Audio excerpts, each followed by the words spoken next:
ಇದಕ್ಕೆಲ್ಲ ಕಾರಣ ಸನಾತನ ಹಿಂದೂ ಧರ್ಮದ ಜಾಗೃತಿ ರಾಜ್ಯದಲ್ಲಿ ಆಗ್ತಾ ಇದೆ.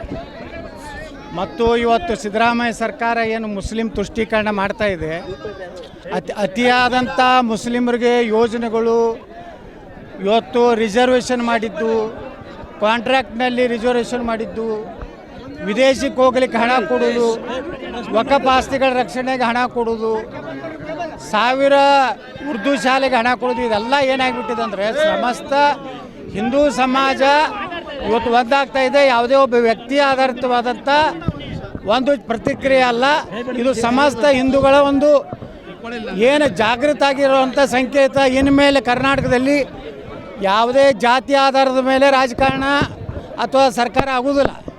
ಬರುವಂಥ ಚುನಾವಣೆ ಕೇವಲ ಹಿಂದುತ್ವದ ಸಲುವಾಗಿ ಚುನಾವಣೆ ಆಗ್ತದೆ. ಯಾಕಂದರೆ ಮದ್ದೂರಿನಲ್ಲಿ ಸುಮಾರು 20,000 ಜನ ಸೇರ್ತಾರೆ ಅಂದರೆ ಇಡೀ ಮಂಡ್ಯ ಜಿಲ್ಲೆಯಿಂದಲೇ ಇವತ್ತು ಕರ್ನಾಟಕದಲ್ಲಿ ಬದಲಾವಣೆ ಪ್ರಾರಂಭ ಆಗಿದೆ. ಆ ಹಿನ್ನೆಲೆಯಲ್ಲಿ ಜನರ ಒಂದು ಆಕ್ರೋಶ ಏನಿದೆ, ಈ ಒಂದು ಗಣಪತಿಯ ಒಂದು ಕಾರ್ಯಕ್ರಮದಲ್ಲಿ ತಮ್ಮ ಆಕ್ರೋಶವನ್ನು ತೋರಿಸ್ತಾ ಇದ್ದಾರೆ.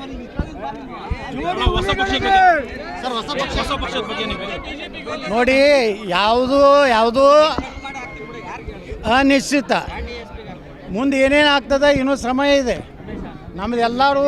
ನಾವೆಲ್ಲ ಹಿಂದೂಗಳು ಒಕ್ಕಟ್ಟಾಗಬೇಕು, ಹಿಂದೂಗಳ ಹೋರಾಟದಲ್ಲಿ ವಿಭಜನೆ ಆಗಬಾರ್ದು, ಮತ್ತು ರಾಜ್ಯದಲ್ಲಿ ಒಂದೇ ಕುಟುಂಬದ ರಾಜಕೀಯ ವ್ಯವಸ್ಥೆಯಿಂದ ತೆಗೆದು ಹೋಗ್ಬೇಕು ಅನ್ನುವಂಥದ್ದು ಹೋರಾಟ ಬಿಟ್ಟರೆ ನಮ್ಮ ಹೋರಾಟದಲ್ಲಿ ನಾವೇ ಆಗಬೇಕು, ಸ್ವಾರ್ಥ ಯಾವುದೂ ಇಲ್ಲ.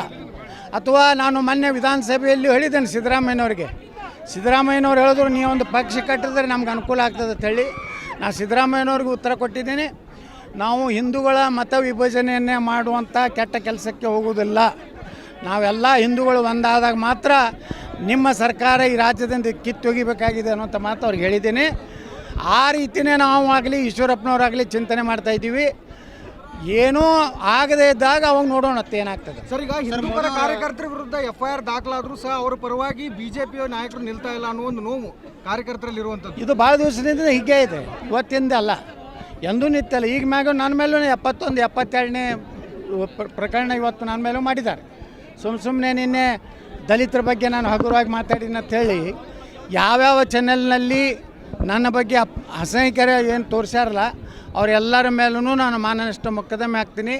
ಮತ್ತು ಯಾರು ಕಂಪ್ಲೇಂಟ್ ಕೊಟ್ಟಾರಲ್ಲ, ಸುಳ್ಳು ಕಂಪ್ಲೇಂಟು, ಆ ಸುಳ್ಳು ಕಂಪ್ಲೇಂಟ್ ಕೊಟ್ಟವನ ಮೇಲೂ ನಾನು ಕಂಪ್ಲೇಂಟ್ ಮಾಡ್ತೀನಿ.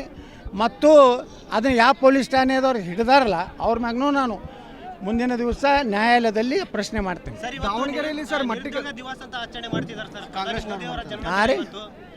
ಪ್ರಧಾನಿ ಮೋದಿ ಅವರ ಜನ್ಮದಿನ ಇವತ್ತು ನಿರುದ್ಯೋಗ ದಿವಸ ಇಲ್ಲ, ಕಾಂಗ್ರೆಸ್ನವರೇ ನಿರುದ್ಯೋಗಿಗಳಾಗ್ಯಾರ, ಅದಕ್ಕೆ ಅವ್ರು ನಿರುದ್ಯೋಗ ದಿನಾಚರಣೆ ಮಾಡ್ತಾರೆ. ಯಾಕಂದ್ರೆ ರಾಹುಲ್ ಗಾಂಧಿಗೇನು ಕೆಲಸ ಇಲ್ಲ, ಪಾಪ ಪ್ರಿಯಾಂಕಾ ಕೆಲಸ ಇಲ್ಲ. ಹೀಗಾಗಿ ನಿರುದ್ಯೋಗ ಭಾಳ ಸೂಕ್ತ ಕೆಲಸ ಮಾಡ್ಲಕತ್ತಾರ.